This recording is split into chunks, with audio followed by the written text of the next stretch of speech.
Habari za leo, habari tena, karibuni kwenye Zuna World, na tunamwomba Mwenyezi Mungu kwa changamoto zozote tulizokuwa nazo, basi atujalie, atufanyie wepesi. Leo napenda kuzungumzia umuhimu wa kucheza na watoto ambao sana sana wako umri wa kutoka kuzaliwa mpaka miaka 7 kama tulivyofundishwa. Kwa nini? Kwa sababu Jumamosi bwana, kuna kitu kilinitokea. Jumamosi nilikuwa naongea na mtoto wangu mkubwa ambaye miaka 15 na nusu. Nikawa namueleza kwamba I have concerns kwa sababu yeye na wadogo zake, yani amekuwa mkali sana kwa wadogo zake wanamuogopa, hawana amani. Yeye akajitetea akasema, lakini mama, mimi hawa watoto kwanza aliniuliza kwani yeye alikuwaje alipokuwa mdogo? Mtoto alikuwa msumbufu kama hivyo anavyodhani mdogo wake yule wa mwisho alivyo? Nikamwambia kwa sababu wewe wakati huo ulikuwa mwenyewe peke yako, kwa hiyo sio rahisi. Yeye mdogo wako sasa hivi ana kaka zake watatu juu yake, ana changamoto jinsi ya kucheza na nyinyi wote, kuhusiana na nyinyi wote. Akasema hapana mama, lakini mimi pia nimekuwa, wakati nimekuwa na mdogo wangu, na mimi na mdogo wangu mama, wewe ulikuwa mkali sana kwetu. Ulikuwa huruhusu sisi, ukituona tunaangalia kitu ambacho sicho, ulikuwa unanyang'anya, unatuzimia TV, unachukua waya, unatunyang'anyia even PlayStation unaichukua unakaa nayo mpaka wakati wa likizo.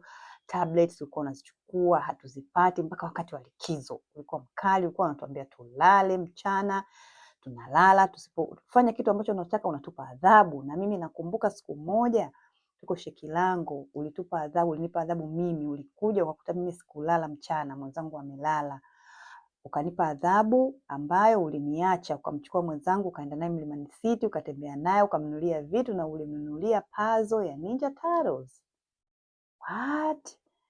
Mimi nikashangaa. Lini hiyo? Akaniambia Shekilango. Nikamwambia mwanangu mimi sikumbuki. Akaniambia mimi nakumbuka. Umeona bwana? Sasa baadaye kawaza, kasema what, huyu mtoto anakumbuka kitu ambacho mimi sikumbuki. Kiukweli sikumbuki, lakini yeye akanisisitiza kwamba yeye anakumbuka. Nikashtuka, nikasema basi kama ndio hivi, kuna mambo mimi sikupatia ambayo mtoto wangu sasa hivi angekuwa anayakumbuka, somehow ana connection nayo, ambayo si ajabu mimi sasa hivi ndio maana nakuwa napata challenge. Kwa mfano, nilishare kwenye video yangu ya mwanzo kabisa, nilipata kuna mfarakano tulipatana, tuligombana na mtoto wangu, lakini nilipokuja kutafakari baadaye ni kwamba mimi nilikuwa nimeshindwa kumsikiliza alichokuwa ananiambia. Sio kumsikia, nilimsikia alichoniambia, lakini sikumsikiliza. Matokeo yake tuliishia pabaya, ambapo hapakuwa pazuri. Wazungu wanasema listening, not hearing but listening. Kwa hiyo nikasema kwamba mimi nimejigundua kwamba sina ujuzi, skills wa kufanya mazungumzo na mtoto wangu. Sasa juzi aliponiambia hili swala kwamba anakumbuka hilo swala lililotokea, lakini mimi sikumbuki,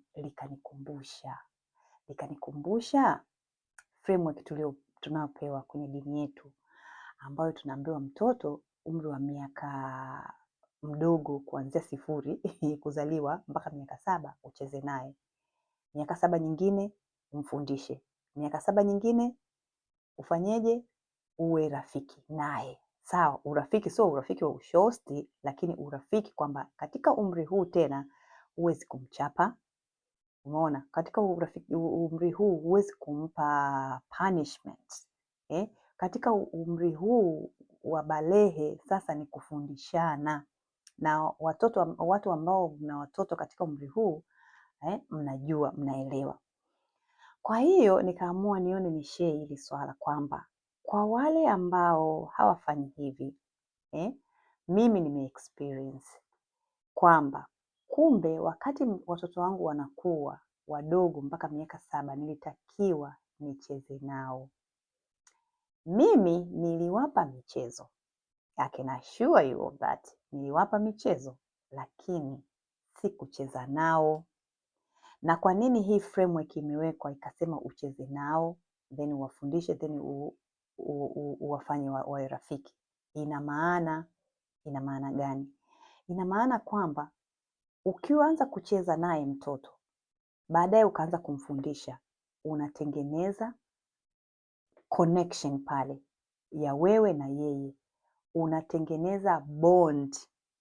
Umeshawahi kujiuliza hawa watoto wadogo wa shule vidudu mpaka primary, madarasa ya kwanza, madarasa ya mwanzo pale, wanavyokuwa wanawasikiliza walimu wao, unachomwambia wewe mzazi hakukubaliki rahisi, lakini anachosema mwalimu ndicho anachoshika na anachokipenda na anachokishikilia. Umeshawahi kujiuliza kwa nini? Sababu mojawapo ni kwamba hawa walimu wanacheza na watoto wetu, wanatengeneza bond. Walimu wanakuwa na bond na watoto wale wadogo, kiasi kwamba wanachowafundisha, wanachowaelekeza wanakisikiliza sana, wanapenda kukisikiliza na wanakiamini. Na ndivyo hivyo basi kumbe tulivyofundishwa. Mimi nikakumbuka kwamba kama mtoto wangu anakumbuka kisa hichi ambacho nilimpa adhabu siku ile, ina maana vile vile hata vile visa vingine vizuri ina maana vingekuwepo, kiasi kwamba mimi sasa hapa sasa hivi alipokuwa ni kijana mkubwa, kijana balehe, kuja sasa kuongea naye inakuwa ni rahisi. Kwa sasa hivi inakuwa ni changamoto kidogo, inabidi niwe intentional, inabidi nitumie njia mbalimbali ili kubreak that wall, because that bond is not there. Kwa hiyo sasa hivi inabidi nianze kuitengeneza. Kwa hiyo ndio maana nikasema nitoe huu ujumbe kwa ambaye hajui. Kwa ambaye anajua, alhamdulillah, endelea kufanya hivi, kucheza nao, kwa maana ya kwamba kama kujipikilisha, jipikilishe naye. Kama kucheza mpira, cheza naye mpira. Kama kuogelea, ogelea naye, of course kwa mazingira ambayo ni salama na nastahiki. Kwa mfano sisi kwa Waislamu, kwamba kwa mazingira yenye stara. Sawa. Kama kuchora, chora naye. Kwa hiyo mimi nilikuwa nachukua watoto wangu nawapeleka sehemu, kule hotelini kuna michezo ya watoto, unawapeleka kama pale Mlimani City, michezo ya watoto iko pale, unawapeleka wanacheza. Kuna ile ambayo akiingia anazunguka mwenyewe, huruhusiwi mtu mzima kuingia. Lakini ile ambayo mtu mzima unaingia, unatakiwa uingie naye, ucheze naye. Kwa mimi nilikuwa nawapeleka pale wanacheza. Na muda mwingine nilikuwa hata nina laptop, nafanya kazi zangu za ofisini na waache wanacheza. Hata nyumbani kuangalia hata movie, unawaletea katuni wanaangalia, na waacha wanaangalia. Mimi ndio muda wangu sasa wa kuwa mwenyewe. Kumbe nilikosea. Ile movie nilitakiwa nikae nao, niangalie nao, nione pale kilikuwa nafanya hivi, tucheke wote, tucompare notes, si ndio? Kama kuchora, tuchore wote, wacheke mama amechoraje, na mimi niwasifie wamepaint vipi. Kwa hiyo ni kufanya kile kitendo kwa pamoja ndiyo inatengeneza ile bond. Bondi ambayo sasa utakuja kuitumia baadaye wakati unamfundisha, na baadaye mkija kuwa urafiki, kwamba unamuelekeza. Ukija kumueleza kwamba hicho unachokifanya sio vizuri kwa sababu A, B, C, D, anaelewa. Sio tena katika yale mazingira ya kuogopa tu na kuto kusikiliza vizuri nini kinachosema, kwa sababu kunakuwa ile bond unakuwa umeshaitengeneza. Hivyo basi nimeona ni share ujumbe na nyinyi wenzangu, kwa yule ambaye alikuwa hajafahamu umuhimu wa kucheza na watoto katika umri wao huu, miaka 7 ya mwanzo ya umri wao inatengeneza nini. Tuwe makini. Kuna message nimesoma juzi inasema kuhusu kutumia simu. Siku hizi tuna simu sana, unakaa una scroll kwenye magrupu yako ya WhatsApp au social media. Inasema miaka 10 ijayo wewe hautakumbuka ulikuwa una scroll nini, lakini miaka 10 ijayo hiyo mtoto wako atakumbuka kwamba wakati ule ulikuwa wewe una scroll simu, mama au baba alikuwa na scroll simu, au mlezi wangu alikuwa na scroll simu, lakini alikuwa hanipi attention. Yeye atakumbuka, lakini wewe hautakumbuka. Mimi ndio kilichonikuta juzi Jumamosi. Mtoto wangu alinieleza, yaani alinielezea vizuri kilichotokea, lakini mimi nilikuwa sikumbuki, wallahi sikumbuki. Umeona? Lakini yeye anakikumbuka na akaniambia, mama, mimi nakumbuka. Kwa hiyo fikiria vingapi anavyovikumbuka, mimi sivikumbuki ambavyo nilimfanyia. Kwa hiyo nikaona inawezekana mimi nilimiss opportunity ya kujenga ile bond kwa kujihusisha kabisa na ile michezo. Unaona? Kwa hiyo ni muhimu wazazi na walezi wenzangu, na kama kuna watu ambao wanafanya hivi basi waendelee. Mimi juzi nilikuwa bookshop, ni bookshop lakini ndani mnakaa mnasoma, kuna meza na vitu vya kusoma. Nikakaa, baada ya dakika chache aliingia baba mmoja na watoto wake wawili wadogo. Wakawa wanatafuta vitabu, wanakaa, anasoma na huyu msichana, anasoma, anamueleza, anamwambia huyu amefanya hivi, anamwachia, anamwambia nenda kalete kingine. Akileta kingine anaanza anasoma na huyu mvulana mdogo. Baada ya dakika tena chache akaingia baba mwingine na mtoto wake mwingine. Wakaenda kwenye sehemu ya watoto, wakachukua kitabu, wakakaa, wakaanza wakasoma. Baada ya dakika nyingine akaingia tena baba mwingine na watoto wake wengine. Mimi kwa kweli nilishangaa, mshangao mzuri. Nikasema ndio, hata kama hawa wababa wamama wa watoto sasa hivi labda wapo kazini, au leo ni nizamu ya baba kuwa na watoto hawa, kwa sababu ni nizamu kwenye familia ambazo baba na mama hawaishi pamoja. Lakini badala ya kukaa nao na kuachia, labda kuwawekea game na kuachia wachezee na yeye aendelee na shughuli zake, wametafuta kitu ambacho watafanya kwa pamoja. Watafanya ile shughuli kwa pamoja, yeye na watoto wake, na ni kitu ambacho kina faida. Umeona? Kwa hiyo basi naomba kuwakumbusha ndugu zangu, kuna usemi unasema connection first before direction.